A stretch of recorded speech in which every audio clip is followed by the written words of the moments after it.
Okay, for this lesson, our objectives is to practice the domain and range, which we just learned in our last video. Okay, these problems that we're going to do in this video are related to problem 63 in your textbook, so this should help you out. Alright, so let's look at some examples here. The first example I'm going to put down here is a graph that has distinct points. There's no lines connecting them, so none of the points in between these points are being used, just these individual distinct points.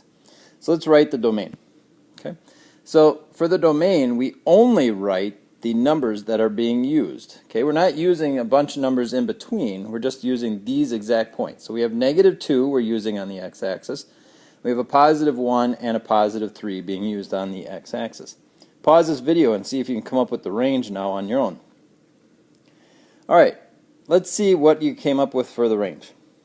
The range, we only use 2 numbers because notice the 2 numbers in the fourth quadrant both use the same y value. So we have the number -2, +2. Now the order when you write these really doesn't matter, not like when you have a series of points, but I always like to go from the lowest number to the highest number.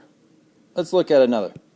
For this one here, I am going to have a series of numbers. I'm going to connect it with a line, so we're going to use all numbers in between. And notice that I have a filled-in circle and an open circle. Now the difference between these two, a filled-in circle means you are including that number, so it could be equal to that number. The open circle means all numbers up to that number, but it does not include that number. Alright, so let's look at the domain.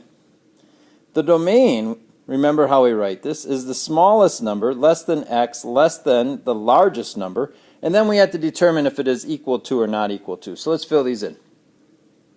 So it looks like the smallest number being used is -3, and the largest number being used is +1. You can look at the graph and look at the yellow markings there.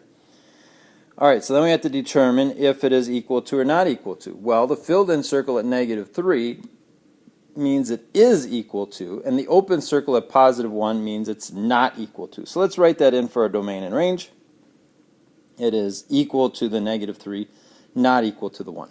Again, pause this video and see if you can come up with the range on your own. Alright, let's see what you came up with.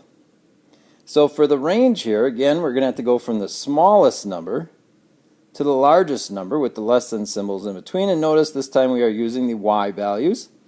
Alright, so the smallest number, you can see the blue markings there on the graph, is -2. The largest number used on the y-axis is +1. So again, see if you can fill this in correctly, and let's see what you came up with. -2, +1, and notice it is equal to the +1, not equal to the -2. Let's look at a third example. Alright, third example, again, we're going to connect it with a line. In fact, it's not going to be a straight line, but it's going to be a parabola. And notice again we have an open circle and we have an arrow at the end. Well, the arrow at the end means it goes on forever. So if we think about how to write the domain, we'd have the smallest number less than x, less than the largest number. Well, you can see by the yellow marking there, the smallest number is 1. And since it does move on forever on the right-hand side, it is going to go forever, which means infinity. Now, when we write this, you can never equal infinity, so we should not have any equal bars in the domain.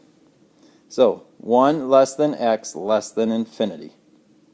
Or you could also write that as domain is x values greater than 1. You could write it like that. You don't even have to have the infinity sign in there. Again, see if you can write the range, and let's see what you came up with. The range, again, smallest number, less than y, less than the largest number, and let's see which one of these would be the correct solution. Put this in your Google Forms right now, A, B, C, or D, and then remember you always have the E option, which is none of the above. Fourth example. This one here is a little tricky. We're going to have 2 arrows at the end, and we're not just going to have a parabola, but we're going to have a little squiggly line here. This is actually called a polynomial. You'll learn that in Chapter 9. And you can see that the smallest number, since it goes on forever on the left-hand side, is -infinity. And the positive number, the highest number, is +infinity because it goes on forever on the right. You could write that as -infinity is less than x less than infinity. Remember, you can never equal infinity, so there's no equal bar. Or you could just write that as domain is all values. All right, your short answer for this is going to be able to write the range. Now be careful here. Some people would write down negative infinity is less than y, which is less than positive infinity. But think about that. Is negative infinity the smallest number? Is positive infinity the largest number? I'll be very excited to see what answer you come up with. Please fill it in your Google Forms. And that is the end of this video.